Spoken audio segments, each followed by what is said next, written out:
వస్తాం సార్.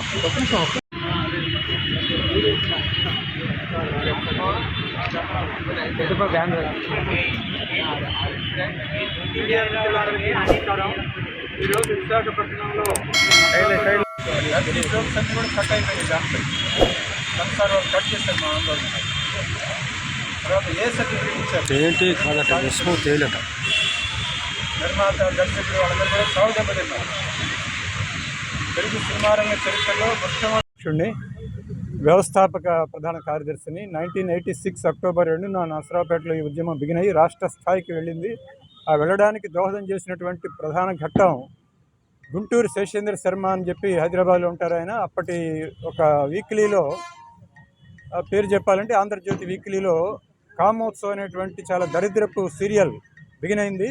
అప్పుడు మేము నరసరావుపేట కోర్టులో కేసు వేశాము. ఆ సీరియల్ని వెంటనే ఆపేశారు.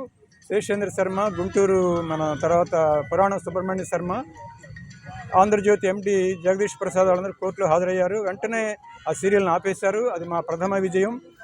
తర్వాత మళ్ళీ నేను ఇలాంటి సీరియల్స్ రాయను, ఇలాంటి అశ్లీలమైనవి రాయను అని చెప్పి ఇదే మొదటిది, ఇదే చివరిది అని కూడా, చివరి నవల అని చెప్పి శేషేంద్ర శర్మ ప్రకటించారు.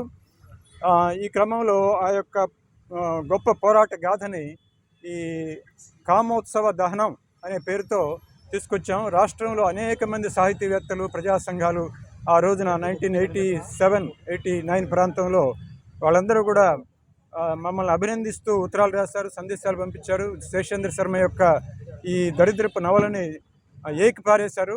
ఆ వ్యాసాలన్నిటిని కూడా దీంట్లో కూర్చి ఒక పుస్తకంగా ఈరోజు మనం తీసుకురావటం జరిగింది. తర్వాత అంతకుముందే ఇక్కడ ఇదే విశాఖపట్నంలో 1989లో మల్లాది వెంకటకృష్ణమూర్తి నవల తేనెటీగ అనేటువంటి దాన్ని సినిమాగా తీస్తూ రాజేంద్ర ప్రసాద్ హీరోగా ఇక్కడ షూటింగ్ జరుగుతూ ఉంటే మేమందరం కలిసి అనేక సంఘాలు, ఇక్కడ భారత నాస్తిక సమాజం కానీ, ఇంకా అరసం కానీ, విరసం కానీ, జన సాహితీ అని, ఇలా అనేక సంఘాలు 16 సంఘాలు ఉన్నాయి మా ప్రతిఘటన వేదికలో. మేమందరం కలిసి ఇక్కడ ప్రతిఘటించి 10 రోజుల పాటు పెద్ద ఆందోళన చేశాము. అది రాష్ట్ర స్థాయిలో సెన్సేషన్ జరిగింది. ఆ తర్వాత వాళ్ళు షూటింగ్ జరుపుకున్నారు, మేము ఆందోళన 10 రోజులు చేశాము. ఆ తర్వాత హైకోర్టుకి వెళ్ళి రిట్ వేశాము. ఆ సినిమా స్టే ఇచ్చారు. దాంతో 5 నెలల పాటు సినిమా రిలీజ్ కాకుండా ఆగిపోయింది. వాళ్ళు ఫైనాన్షియల్గా పూర్తిగా దెబ్బతిన్నారు. అప్పుడు కానీ మా యొక్క దెబ్బ ఎంత శక్తివంతమైనదో వాళ్ళకి తెలిసి రాలేదు. మరి అంత గొప్ప ఉద్యమాలని అశ్లీలతపై చేయటం జరిగింది.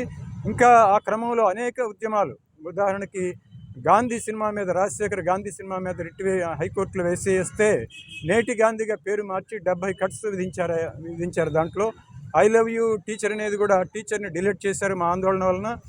అట్లాగే మరొక సినిమా అల్లుడా మజాకా, అది కూడా చాలా కుటుంబ సంబంధాలని, భారతీయ సంస్కృతిని మరి దెబ్బతీసే విధంగా చాలా చిరంజీవి ప్రతిష్ట కూడా దెబ్బతింది దానివలన, సినిమా వలన. దాని మీద కూడా మేము చాలా ఆందోళన చేస్తాం. అప్పుడు నేను ఉత్తరాంధ్ర అంతా కూడా నేను పర్యటించాను.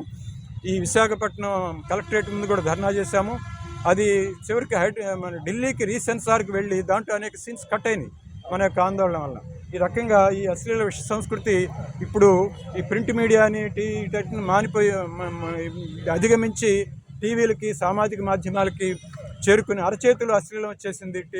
ఈ యొక్క సెల్ ఫోన్స్లో, సామాజిక మాధ్యమాలు వీటన్నింటిలో మరి టిక్ చేస్తే చాలు నగ్నమైనటువంటి పోర్న్ సైట్స్ ఇవన్నీ కూడా వస్తున్నాయి. ప్రభుత్వం వీటన్నిటిని కూడా వెంటనే అరికట్టాలని చెప్పి మేము గట్టిగా డిమాండ్ చేస్తున్నాం. ఈ ఉద్యమాన్ని మేము కొనసాగిస్తామని కూడా ముందుకు తీసుకెళ్తామని, అందరూ ఈ ప్రజా సంఘాలను కూడా కలిసి రావాలని మేము ఈ సభాముఖంగా విజ్ఞప్తి చేస్తూ సెలవు.